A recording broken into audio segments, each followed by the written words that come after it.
PM care fund सुर्खियों में रहा, सुर्खियों में है और आगे भी रहेगा। इसकी इंफॉर्मेशन, इसकी गोपनीयता बनाई गई है और इसको गैर सरकारी ट्रस्ट बताया गया है। इस वजह से इसकी सूचना दे नहीं है।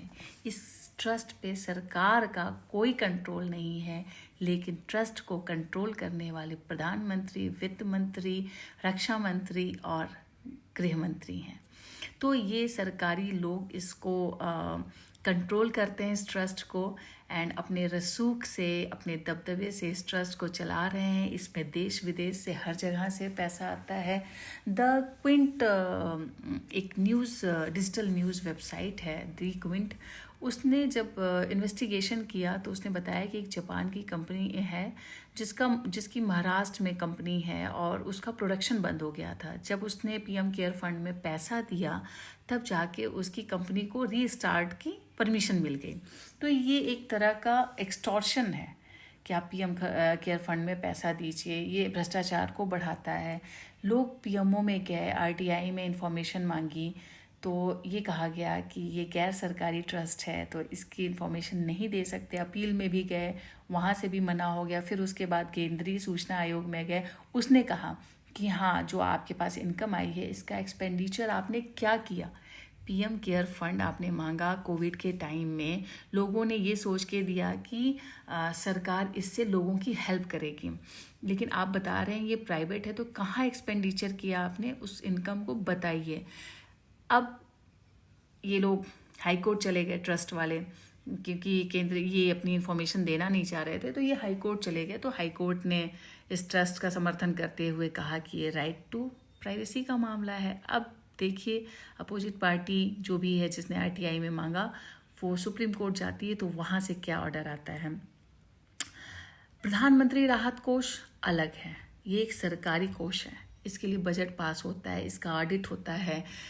लेकिन जो पीएम केयर फंड है ये अलग है, ये एक गैर सरकारी ट्रस्ट है। इसे बनाया ही इसलिए गया है कि इसका ऑडिट ना हो सके, इसका जो इसकी इंफॉर्मेशन, ये कहाँ एक्सपेंड किया जा रहा है, इसको कुछ ना बताया जाए। इसीलिए स्टार्टिंग से ही इसको ट्रस्ट के फॉर्म में बनाया गया था।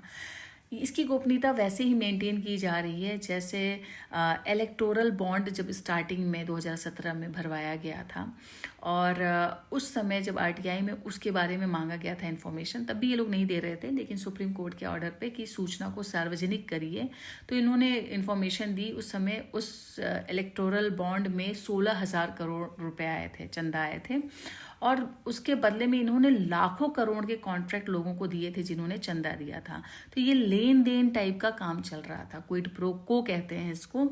और उस बताते हैं कि एक कंपनी, ड्रग बनाने वाली कंपनी थी जिसके ऊपर खराब ड्रग बनाने की वजह से कार्रवाई चल रही थी, उसने जैसे ही इस इलेक्टोरल बॉन्ड में पैसा दिया उसके ऊपर की कार्रवाई रोक दी गई।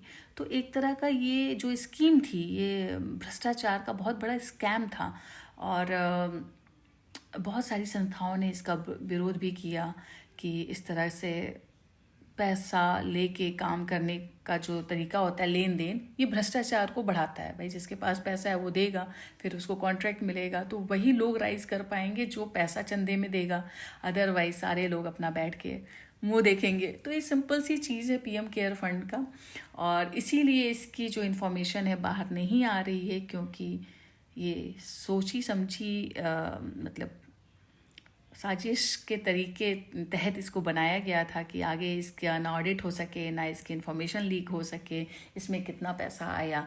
लेकिन हाँ, कोविड टाइम में देश विदेश से पीएम केयर फंड में बहुत सारा पैसा आया, लेकिन ये गैर सरकारी ट्रस्ट है तो इसकी सूचना दे नहीं है, जिसका फ़ायदा रसूखदार और सत्ता पार्टी के दबदबा वाले रखने वाले लोग उठा रहे हैं, उठाएंगे भविष्य में।